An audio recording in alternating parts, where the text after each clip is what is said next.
Hello everyone. इस video से मैं शुरू करूँगा एक ऐसी प्लेलिस्ट जिसमें मैं उन चीज़ों को डालूँगा जो ना तो बुक्स में लिखी होती हैं, ना कोई यूट्यूब वीडियोस पे उन्हें समझाता है, बट हमें खुद का दिमाग लगा के सेंस निकालना होता है हमारे ग्रेजुएशन की फ़िज़िक्स का, कि क्या कहना चाहती है वो इक्वेशंस क्या कहना चाहती है जो हमें कोई समझाता नहीं है।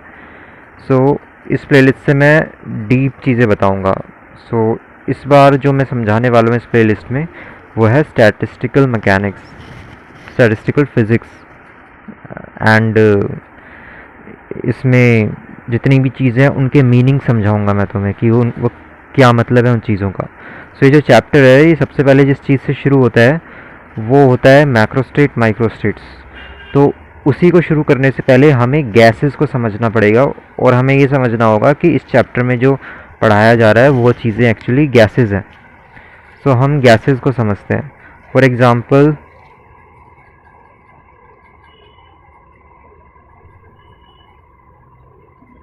तुम इस बीकर को ले लो।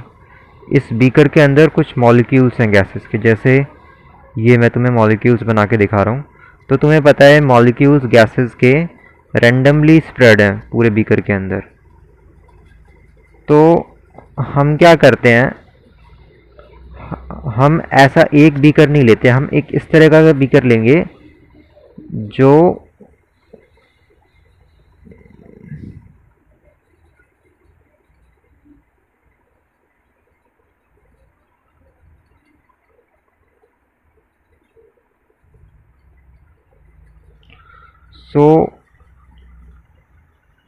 ये हमारा बीकर है एंड ये इतना बड़ा पूरा का पूरा एक बीकर है। ये पूरा का पूरा इतना बड़ा बीकर है, इसे हमने दो पार्ट्स में डिवाइड कर दिया बीच से। इस तरीके से डिवीज़न किया गया कि इस एक बीकर के दो हिस्से कर दिए गए, बीच में दीवार लगा दी गई है, पूरी की पूरी बीच की दीवार है। ये पूरी की पूरी बीच की दीवार है। इस दीवार से इस तरफ के जो गैस मॉलिक्यूल्स हैं, जो भी मॉलिक्यूल्स गैस के कुछ मॉलिक्यूल्स इधर रखे हैं और ऊपर से जो बीकर को है ना वो क्लोज्ड कर दिया गया है। तो ये ऊपर का सरफेस बंद कर दिया गया है। तो ये बीकर पूरी तरह क्लोज्ड है और इसके अंदर कुछ गैस के मॉलिक्यूल्स हैं इधर भी, और कुछ गैस के मॉलिक्यूल्स, सॉरी ये तो दीवार है, कुछ गैस के मॉलिक्यूल्स हैं इधर भी। कुछ गैस के मॉलिक्यूल्स इधर, ये जस्ट दीवार है। कुछ गैस के मॉलिक्यूल्स इधर और कुछ गैस के मॉलिक्यूल्स इधर। बीच में एक दीवार लगी हुई है जिस वजह से ये गैस के मॉलिक्यूल्स उधर नहीं जा सकते, ये गैस के मॉलिक्यूल्स इधर नहीं आ सकते, और ऊपर से बीकर बंद है। ऐसी केस में क्या क्या पॉसिबिलिटीज़ है? पॉसिबिलिटीज़ ये हैं कि हो सकता है इधर जो गैस के मॉलिक्यूल्स हैं, नंबर ऑफ़ मॉलिक्यूल्स, वो number of molecules in number of gases molecules के बराबर हो, ये एक पॉसिबिलिटी है। लेकिन हम सारी तरह की पॉसिबिलिटीज़ को लेके चलेंगे। हो तो ये भी सकता है कि यहाँ पे जो नंबर ऑफ़ गैस मॉलिक्यूल्स हैं वो इसके बराबर नहीं है, ठीक है। क्या होगा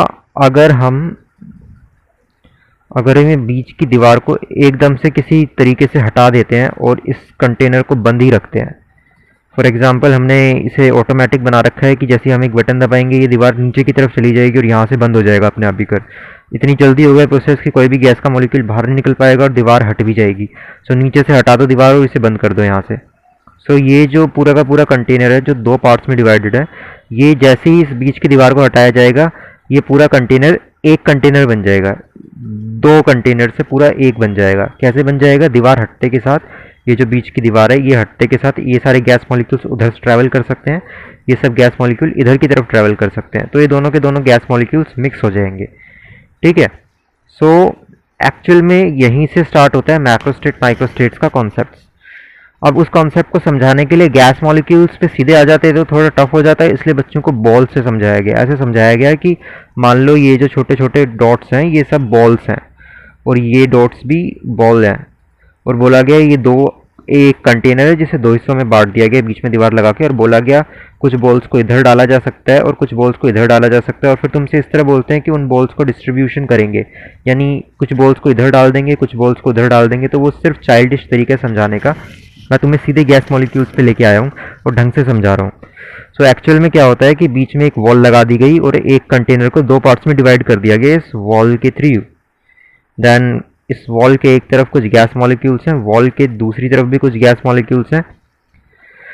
और जैसी वॉल हटती है नीचे की तरफ जाती है, वैसे ही ये जो गैस मॉलिक्यूल्स इधर है ये उधर की तरफ ट्रैवल कर सकते हैं और ये इधर की तरफ ट्रैवल कर सकते हैं। अब एक जो बात तुम्हें पता होनी चाहिए कि जो गैस मॉलिक्यूल्स होते हैं वो ऐसे नहीं होते कि अगर एक मॉलिक्यूल ये है गैस का, एक मॉलिक्यूल ये है गैस का, एक मॉलिक्यूल ये है, एक ये और एक ये है, तो ऐसा नहीं होता है कि ये सारे के सारे मॉलिक्यूल्स रेस्ट पर रहते हैं। एक्चुअली ये रैंडम मोशन करते हैं। तो कोई मॉलिक्यूल फॉर एग्जाम्पल इधर की तरफ मोशन कर रहा है, कोई मॉलिक्यूल इधर की तरफ कर रहा है, कोई मॉलिक्यूल इधर की तरफ मोशन कर रहा है, कोई मॉलिक्यूल इधर की तरफ कर रहा है, कोई मॉलिक्यूल इधर की तरफ मोशन कर रहा है। तो इनके रैंडम मोशंस हैं। उसी तरह इन मॉलिक्यूल्स के भी कोई इधर की तरफ, कोई इधर की तरफ, कोई इधर की तरफ मोशन कर रहा है, कोई इधर मोशन कर रहा है, कोई इधर मोशन कर रहा है, कोई इधर मोशन कर रहा है। तो ये रैंडम मोशंस होते हैं गैस मॉलिक्यूल्स के। तो जब तक दीवार लगी है तुम दिख रहा है कि किस तरीके से रैंडम मोशन हो रहा है गैस मॉलिक्यूल्स का। दीवार हटाते के साथ क्या होगा, ये जो रैंडम मोशन है, जैसे इस पार्टिकल का मोशन इस डायरेक्शन में है इस समय, सो जैसे ही वॉल हटेगी बीच की और हम कंटेनर को नीचे से बंद कर देंगे, वॉल नीचे निकाल के एकदम से नीचे से बंद कर देंगे कंटेनर को, ऐसे खींच लेंगे इस प्लेट को नीचे और फिर कंटेनर बंद कर देंगे, तो उसी समय क्या होगा कि ये जो मॉलिक्यूल जो इधर की तरफ जा रहा है ये उधर पास हो जाएगा, यानी ये इस पार्ट से बी करके उस तरफ चला जाएगा, इस तरफ पहुंच जाएगा। ये मॉलिक्यूल जो नीचे की तरफ जा रहा है हो सकता है नीचे पास होता होता यहाँ तक पहुंच जाए, यानी इस पार्ट में आ जाए। सो जैसे ही ये बीच की दीवार हटेगी ये गैस मॉलिक्यूल इधर उधर शिफ्ट होने लगेंगे। सो अगर मैं तुमसे बोलूँ कि इस पूरे कंटेनर में टोटल नंबर ऑफ मॉलिक्यूल्स जो हैं, ये जो मॉलिक्यूल्स तुम्हें दिख रहे हैं गैस मॉलिक्यूल्स, अगर मैं तुम्हें बताऊं कि total number of gas molecule is capital n, ठीक है, मैं नंबर ऑफ मॉलिक्यूल्स को कैपिटल एन नाम दे देता हूं। इसका मतलब है कि मान लो अगर पूरे के पूरे बीकर के अंदर 10 मॉलिक्यूल्स हैं तो फिर कैपिटल एन की वैल्यू हो जाएगी 10, यानी 10 मॉलिक्यूल्स पूरे बीकर में। सो मान लो कि पूरे बीकर के अंदर एन मॉलिक्यूल्स है, capital N molecules, capital N number of molecules. So अगर मैं बीच की दीवार हटा दूं तो तुम्हें क्या लगता है कि क्या होगा? सबसे पहले तो ये होगा कि कुछ पार्टिकल्स इधर के उधर चले जाएंगे, कुछ उधर के इधर आ जाएंगे, ऐसे थोड़ा ट्रांसफर होगा पार्टिकल्स का। देन तुम्हें क्या लगता है क्या कुछ समय बाद या थोड़े ज़्यादा समय बाद, फॉर एग्जांपल किसी भी टाइम को हम ले लें कि उस टाइम के बाद क्या ऐसा हो सकता है कि जो नंबर ऑफ मॉलिक्यूल्स हैं इधर और जो नंबर ऑफ मॉलिक्यूल्स हैं इधर वो दोनों इक्वल हो जाए?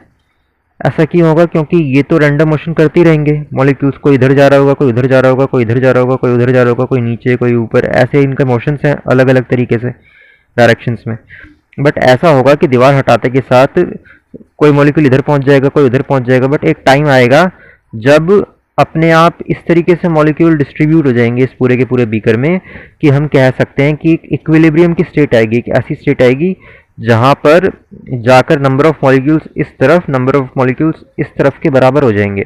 यानी अगर total number of molecules n है तो हम कह सकते हैं कि इक्विलिब्रियम में, लिब्रियम स्टेट में नंबर ऑफ मॉलिक्यूल्स इस तरफ भी करके n डिवाइड बाई 2 हो जाने चाहिए और इस तरफ भी n डिवाइड बाई 2 हो जाने चाहिए। लेकिन ऐसा तभी होगा जब वॉल्यूम जो है इस पोर्शन की वो भी v ही हो और इस पोर्शन की वॉल्यूम वो भी v ही हो, यानी दोनों पोर्शन की वॉल्यूम बराबर हो, तब जाकर जो नंबर ऑफ मॉलिक्यूल्स हैं, जो इधर के मॉलिक्यूल्स हैं गैस मॉलिक्यूल्स और इधर के जो गैस मॉलिक्यूल्स हैं, अगर दोनों बीकर के इस तरफ और इस तरफ की वॉल्यूम v यानी बराबर वॉल्यूम है, तब ये बीच की दीवार हटाते के साथ कुछ टाइम बाद जब इक्विलिब्रियम आ जाए, जिस टाइम के बाद इक्विलिब्रियम आ जाए उस टाइम के बाद हम देखेंगे तो हमें पता चलेगा कि इस तरफ भी n/2 ही मॉलिक्यूल्स हैं, इस तरफ भी n/2 ही मॉलिक्यूल्स हैं, ठीक है। लेकिन ये बात तब भी सच है कि मॉलिक्यूल्स तो इक्विलिब्रियम स्टेट में आने के बाद भी रैंडम मोशन करते ही रहेंगे गैस के, उनका रैंडम मोशन थोड़ी रुक जाएगा। जस्ट ये होगा कि अगर इधर n/2 मॉलिक्यूल्स हैं और इधर n/2 मॉलिक्यूल्स हैं तो ऐसा हो सकता है इक्विलिब्रियम के बाद कि इधर से कोई एक मॉलिक्यूल बाय चांस उधर चला जाए और इधर के जो नंबर ऑफ मॉलिक्यूल्स हैं वो n/2 + 1 हो जाए, और क्योंकि ये इधर से उधर चला गया तो इधर के नंबर ऑफ मॉलिक्यूल्स n/2 - 1 हो जाए। ऐसा हो सकता है कि इक्विलिब्रियम आने के बाद एक मॉलिक्यूल गलती से इधर का उधर चला गया। बट ये भी समझना होगा कि अगर कोई मॉलिक्यूल इधर का उधर जा सकता है इक्विलिब्रियम के बाद, तो कोई इधर का उधर भी तो जा सकता है। So on an average number of molecules around and around n/2 रहेंगे। कभी एक इधर ज़्यादा हो जाएगा, कभी एक इधर कम हो जाएगा, कभी एक इधर ज़्यादा हो जाएगा तो इधर एक कम हो जाएगा molecule. But on an average की अगर बात की जाए कि लगभग या एवरेज नंबर ऑफ मॉलिक्यूल्स दोनों तरफ कितने हो जाएंगे इक्विलिब्रियम पे, तो वो होंगे n/2 एंड n/2। बट हमें ये पता है कि इक्विलिब्रियम के बाद हमेशा इधर n/2 नहीं रहेंगे, कभी n/2 + 1 हो जाएंगे इधर, कभी -1 हो जाएंगे, इधर से एक कम होगा तो उधर चला जाएगा, इधर एक बढ़ जाएगा। तो इस तरह हल्का फुल्का वेरिएशन हो सकता है n/2 नंबर ऑफ मॉलिक्यूल्स का, कि यहाँ पर n/2 की जगह कम हो जाए या यहाँ पर बढ़ जाए या यहाँ कम हो जाए तो यहाँ बढ़ जाए, बट ऑन एन एवरेज लगभग या कह सकते हैं कि अंदाजे से, अप्रॉक्सीमेशन से हम ये कह सकते हैं, जो फिजिस्ट अक्सर यूज़ करते हैं। देखो अगर तुम्हें चीज़ों को ढंग से समझना है तो तुम्हें फिजिस्ट वाला दिमाग यूज़ करना पड़ेगा। So on an average number of molecules इधर और इधर बराबर ही रहेंगे, n/2 एंड n/2 ही रहेंगे। ये बात हमें ऑन एन एवरेज पता है, जस्ट एग्जैक्टली नहीं, एग्जैक्टली का हमें पता है कि मॉलिक्यूल्स ट्रांसफर होते रहेंगे, कोई इधर से उधर चला जाएगा, कोई उधर से इधर चला जाएगा, क्योंकि इनके पास रैंडम मोशन तो इक्विलिब्रियम में आने के बाद भी हो गई। और इक्विलिब्रियम में किससे कह रहा हूँ मैं, उस स्टेट को कह रहा हूँ कि जब नंबर ऑफ मॉलिक्यूल्स यहाँ के बराबर हो जाए, यानी अगर total number of molecules capital n है, तो जब इधर के मॉलिक्यूल्स n/2 और इधर के भी n/2 हो जाए, तब जाके हम बोलेंगे हाँ इक्विलिब्रियम रीच हो चुका है। तो इक्विलिब्रियम की ये डेफिनेशन है कि नंबर ऑफ मॉलिक्यूल दोनों साइड बराबर हो जाए, ठीक है। और दूसरी चीज़ हम ये एज्यूम करके चल रहे हैं कि ये जो सारे मॉलिक्यूल्स हैं इनका सेम साइज़ है, क्योंकि अगर इनका साइज़ वेरिएशन करेंगे ना तो फिर थोड़े से तुम सोचोगे तो शायद कुछ वेरिएशंस आ सकते हैं इक्विलिब्रियम स्टेट में, ठीक है। तो हम मान के चल रहे हैं कि इस मॉलिक्यूल का साइज़, इस मॉलिक्यूल का साइज़, इस मॉलिक्यूल का साइज़, इस मॉलिक्यूल का साइज़, इन सब मॉलिक्यूल्स का साइज़, इधर वाले भी और इधर वाले भी सेम साइज़ है इनका, आइडेंटिकल बोलेंगे ऐसे मॉलिक्यूल्स को। यानी आइडेंटिकल मॉलिक्यूल्स मतलब जो सब बिल्कुल एक जैसे हैं साइज़ में, रेडियस, साइज़ मतलब रेडियस से जो साइज़ का मतलब एरिया या वॉल्यूम जो मॉलिक्यूल के, ठीक है। तो जो साइज़ है मॉलिक्यूल्स का इधर का और इधर का, वो कांस्टेंट, वो सेम होना चाहिए सब मॉलिक्यूल्स का, यानी सारे मॉलिक्यूल्स आइडेंटिकल होने चाहिए। ऐसा हम क्यों मान के चल रहे हैं, क्योंकि अभी अभी हमने शुरू किया गैस मॉलिक्यूल्स की स्टडी को, तो अभी हम सबसे बेसिक और सबसे सिंपल केस लेके चलेंगे। हम ये लेके नहीं चलेंगे कि मॉलिक्यूल्स का साइज़ अलग अलग है, वो कभी आगे हम पढ़ेंगे एजुकेशन, हमारे हायर एजुकेशन में।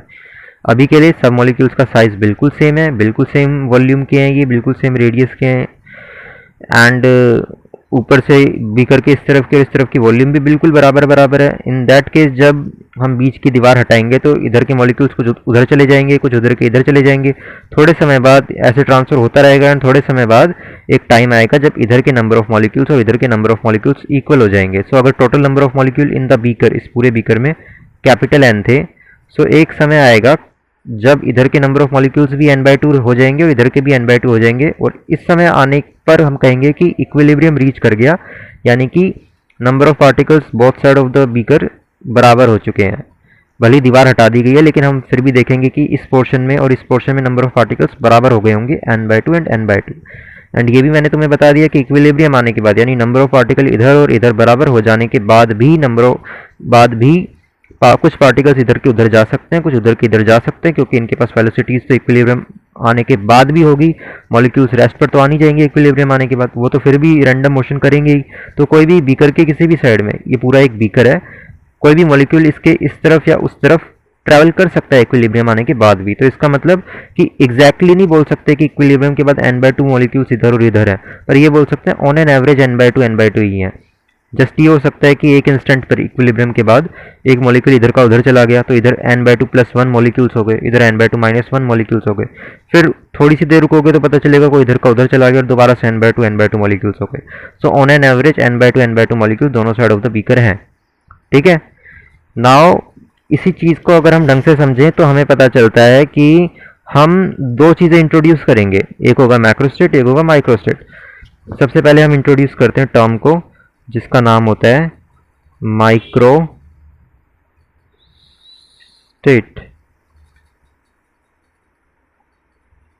माइक्रोस्टेट क्या होती है? फॉर एग्जांपल इधर बीकर के दो पोर्शन कर दिए, इस पूरे बीकर के दो पोर्शन कर दिए, एक पोर्शन ये है और एक पोर्शन ये है। सो हम बोलेंगे कि अगर हमें पता करना हो कि फॉर एग्जांपल हमें तो बता दिया गया total number of molecules beaker के अंदर n है, कुछ मॉलिक्यूल्स इधर है और कुछ इधर है, total number of molecules n है। और ये कब की बात हो रही है? जब बीच में दीवार लगा रखी है, ठीक है। तो जब दीवार लगा रखी है तब हो सकता है इधर कम मॉलिक्यूल्स हो, इधर ज़्यादा हो, या इधर कम हो इधर ज़्यादा हो, लेकिन जैसी दीवार हटाएंगे तो एक टाइम आएगा जब इक्विलिब्रियम आएगा और इधर नंबर ऑफ मॉलिक्यूल्स, इधर और इधर नंबर ऑफ मॉलिक्यूल्स इक्वल हो जाएंगे इक्विलिब्रियम आने के बाद। फिर चाहे दीवार लगे हुए इधर कम हो या इधर ज़्यादा हो, लेकिन दीवार हटते के साथ कुछ समय लगेगा एंड देन इधर के नंबर ऑफ मॉलिक्यूल्स इधर के बराबर हो जाएंगे। उस स्टेट को कहेंगे इक्विलिब्रियम स्टेट। एंड जो नंबर ऑफ मॉलिक्यूल्स होंगे इधर इधर वो लगभग n/2 ही हो जाएंगे, यानी इधर भी n/2 रह जाएंगे मॉलिक्यूल्स और इधर भी रह जाएंगे। स्टिल उनका वेलोसिटी तो उनके पास होगी, तो कोई भी इधर का उधर जा सकता है, उधर का इधर आ सकता है, जैसा मैंने बताया आपको।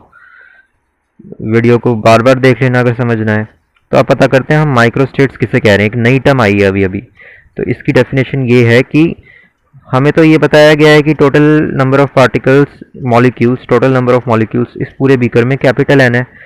तो फॉर एनी इंस्टेंट, चाहे इक्विलिब्रियम आया हो या ना आया हो, दीवार लग रखी हो, भले ही दीवार लग रखी हो या दीवार हटा दी गई हो, बट हम ये कह सकते हैं अगर टोटल नंबर ऑफ मॉलिक्यूल्स इसमें कैपिटल एन है, तो इधर के मॉलिक्यूल्स को कितना लिख सकता हूँ मैं। फॉर एग्जांपल एक वेरिएबल लेट करता हूँ कि इधर मॉलिक्यूल्स हैं, फॉर एग्जांपल आर, तो आर नंबर ऑफ मॉलिक्यूल्स हैं इस बीकर में। तो अगर इधर आर हैं तो उधर कितने होने चाहिए, क्योंकि टोटल नंबर ऑफ मॉलिक्यूल्स तो कैपिटल एन है और इधर आर हैं, तो इधर कितने मॉलिक्यूल्स होंगे। अगर इधर आर मॉलिक्यूल्स हैं तो इधर होंगे एन माइनस आर मॉलिक्यूल्स।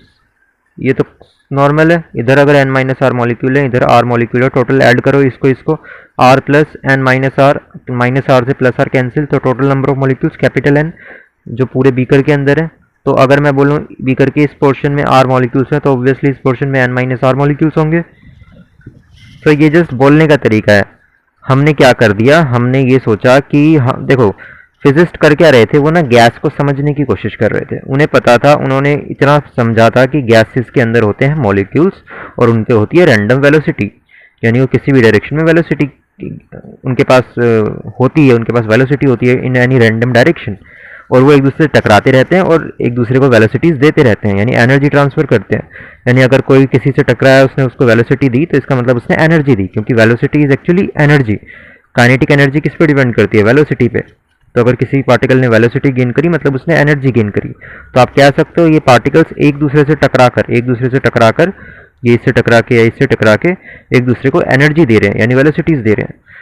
ठीक है, तो फिजिस्ट को बस इतना पता था कि पार्टिकल्स टकरा के एक दूसरे को वेलोसिटीज देते हैं। तो उन्हें समझना था गैसेस को, तो उन्हें पता था गैसेस में वेलोसिटीज का ट्रांसफर होता है, एक दूसरे से पार्टिकल्स टकराते रहते हैं। तो उन्होंने गैसेस को समझने के लिए इस तरह के एक बीकर का सोचा, इमेजिनेशन किया कि चलो एक ऐसा बीकर सोचते हैं। फिर उन्होंने सोचा इसके अंदर गैस भरते हैं, जैसे गैस भरी हुई है। फिर उन्होंने समझने की कोशिश की, गैस को हम समझना चाहते हैं तो हम समझते हैं गैस का क्या मतलब है। तब उन्होंने कुछ मॉलिक्यूल्स को ड्रॉ किया, वो समझने की कोशिश कर रहे थे, कुछ मॉलिक्यूल्स को ड्रॉ किया उन्होंने, और फिर उन्हें रैंडम वेलोसिटी दे दी किसी भी डायरेक्शन में। और तब उन्होंने सोचा कि अगर एक बीकर लगा दूंगा बीच में और फिर बीकर हटा दूंगा, तो अपने आप ये इधर का उधर, उधर के इधर कुछ मॉलिक्यूल्स मूव करेंगे, क्योंकि उनके पास रैंडम वेलोसिटी की डायरेक्शंस है। तो रैंडमली कोई इधर का इधर जाएगा, कोई इधर का इधर जाएगा, कोई नीचे की तरफ जा रहा है, कोई ऊपर की तरफ जा रहा है, रैंडमली मूव करेंगे पूरे बीकर में। और फिर उन्होंने खुद ही ये सोचा कि बिल्कुल ऐसा होना चाहिए कि कुछ समय बाद नंबर ऑफ मॉलिक्यूल्स इधर और इधर बराबर हो जाने चाहिए। तो उन्होंने उस स्टेट को कहा कि जब नंबर ऑफ मॉलिक्यूल्स बराबर हो जाए तो उसे कहेंगे इक्विलिब्रियम। तुम एक फिजिस्ट की तरह सोचो। उन्होंने ये सब खुद सोचा, और जब उन्होंने ये सब सोच लिया तो उन्होंने सोचा कि फिर तो अगर मुझे गैस को समझना है तो मुझे समझना पड़ेगा कि गैस के अंदर क्या क्या हो सकता है। तो उन्होंने सोचा कि अगर टोटल नंबर ऑफ मॉलिक्यूल्स इस पूरे के अंदर कैपिटल एन है, तो उन्होंने कहा मैं एक बार मान लेता हूँ कि आर नंबर ऑफ मॉलिक्यूल्स इस तरफ है और total number of molecules capital n है। ये उन्हें पता है, उन्होंने खुद अभी वो सोच रहे हैं कि कैसे समझूं मैं गैस को, वो समझने की कोशिश कर रहे हैं। सो उन्होंने सोचा इधर total number of molecules r है, तो इधर कितने होने चाहिए, एन माइनस आर। तो उन्होंने इतना सोच लिया कि इधर एन माइनस आर, इधर आर। तो उन्होंने एक जनरल फॉर्मूला बना दिया इस तरह के बीकर के लिए कि अगर इस तरह का बीकर है जो दो पोर्शंस में डिवाइडेड है, जिसमें गैसेस भरी हुई है, तो मैं इस बीकर के अंदर के लिए एक चीज़ लिख सकता हूँ। क्या लिख सकता हूँ, r comma N minus are.